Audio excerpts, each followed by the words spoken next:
Hello everybody, this is Joshua Krieger at Krieg Sports Talk, here to give you another video.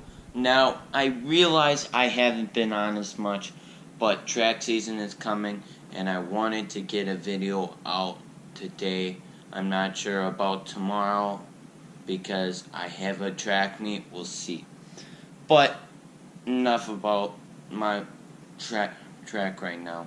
Let's talk about the NFL free agency and the big trade that happened a couple days ago.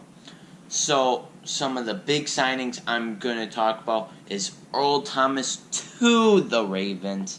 Le'Veon Bell finally signed with the Jets, and Odell Beckham Jr. is now a Brown. So, let's get right into it. Let's start talking about Earl Thomas's contract for the safety market. He got a 4-year, $55 million and $32 guaranteed. So, pretty much his 2 first years are guaranteed. That's what this contract is. But Earl Thomas is a top 5 safety in the league, at least. He could be, depending on how he plays in the Ravens, maybe a Hall of Fame type player. We'll see. But he's going to join a loaded secondary with Marlon Humphrey, Tony Jefferson. There's many other names I could have listed right there. And then also, he's got Ed Reed and Eric Whittle. Now, my question is he going to be the same player? Because when you break a leg, you don't always come back the same player. Same thing, if I broke my Achilles tendon, I wouldn't come back the same player. It's ruined players. So I want to see how he comes back from this, and I want to see if he's still as flashy, if he can still run as fast as he did when he was with the Seattle Seahawks. Now, I think we're overhyping the Ravens here. They are behind at least these 4 teams: the Patriots, Chiefs, Colts, and the Chargers. Now, I'll go into greater detail on my top 4 AFC teams in another video, but these are really the top 4 teams that I can see. I don't think the Baltimore Ravens, even with Earl Thomas, are better than these teams. First, because simply you cannot get into a shootout with the team because you run the ball 50 times.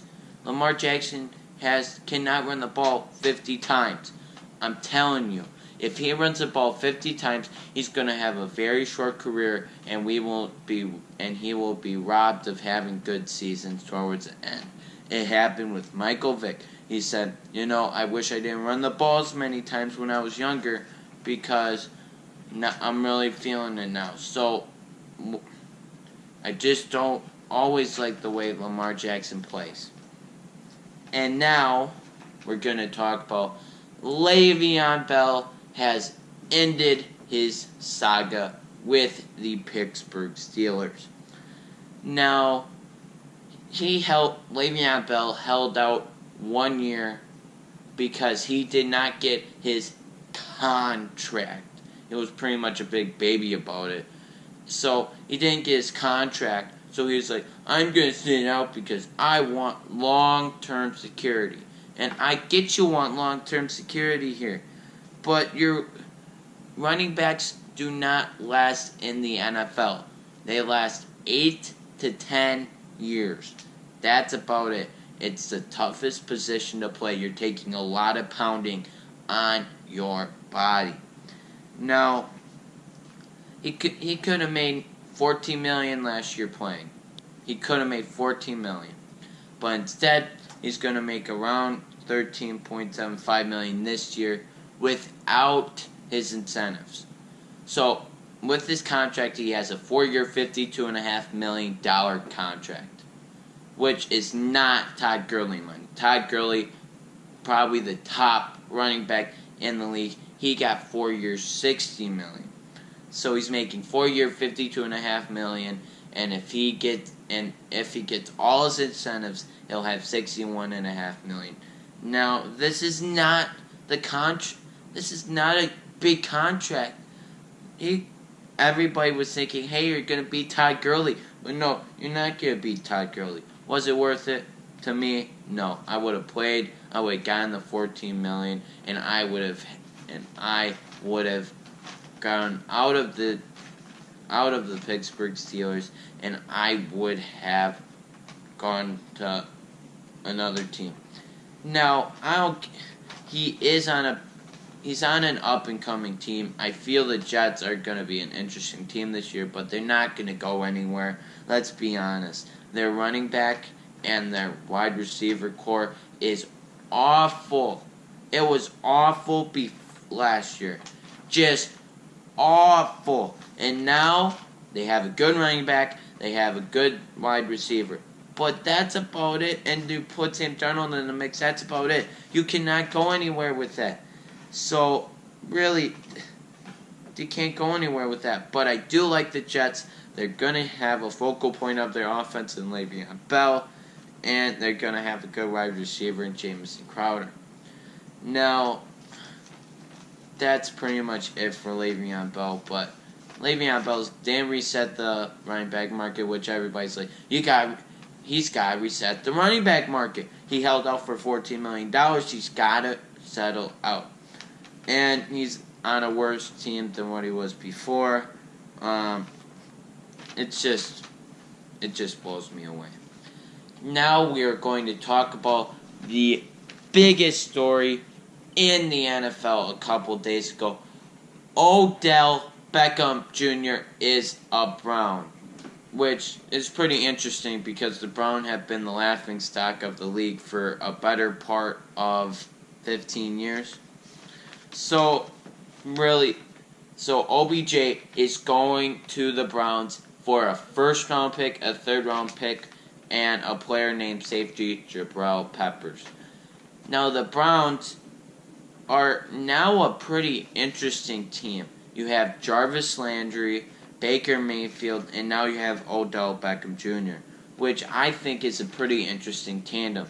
Then you also have Kareem Hunt. You also have a bunch of other good running backs that you can use.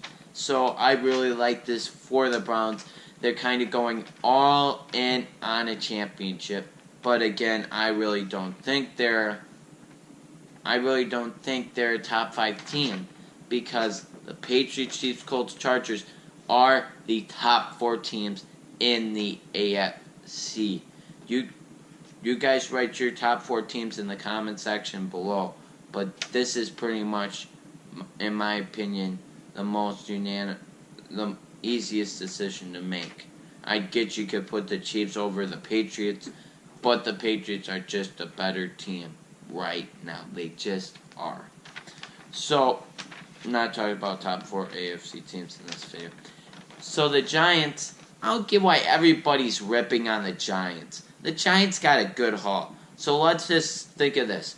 Jabril Peppers is going to be starting for the Giants because Landon Collins went to the Redskins on a 5-year, over $40 million deal, I believe. And then, so he's going to be starting. So you got one starter right there. Your first round pick, he's going to be a starter right there. And then your third round pick is probably going to be a borderline starter. They need players on this team. They do not have very much. Outside of Saquon Barkley, really you guys don't have a lot of talent on the Giants side. So you need to get some players. Now, I get you're trading really your best wide receiver, and I get it, but I get people are ripping on them for trading their best wide receiver, but really, they're not going anywhere in 3 to 4 years. I want to see what happens with them, but I just really think the Jets did okay on their trade haul. They didn't do terrible. They did okay. Now with these picks, they need to get a quarterback. Eli Manning is old. He is old. He is not performing. They need to get a new quarterback. They need to draft Dwayne Haskins, trade for Josh Rosen, draft Kyle Murray, draft somebody, because Eli Manning is not the future, and you need a new quarterback. It's simple as that. Now, that is it on Odell Beckham Jr.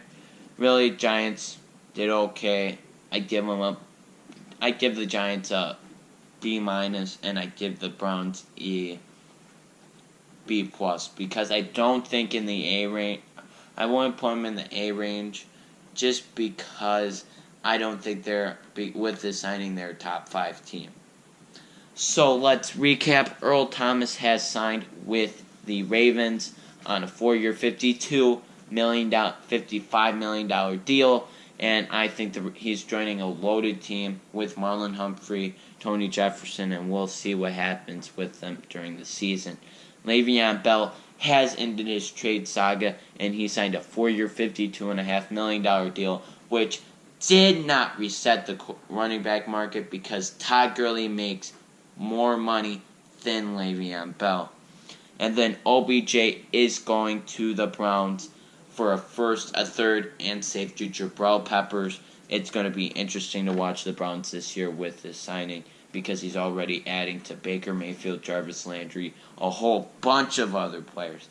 So that is it for this video. Please subscribe, give this video a thumbs up, and as always, have a good day.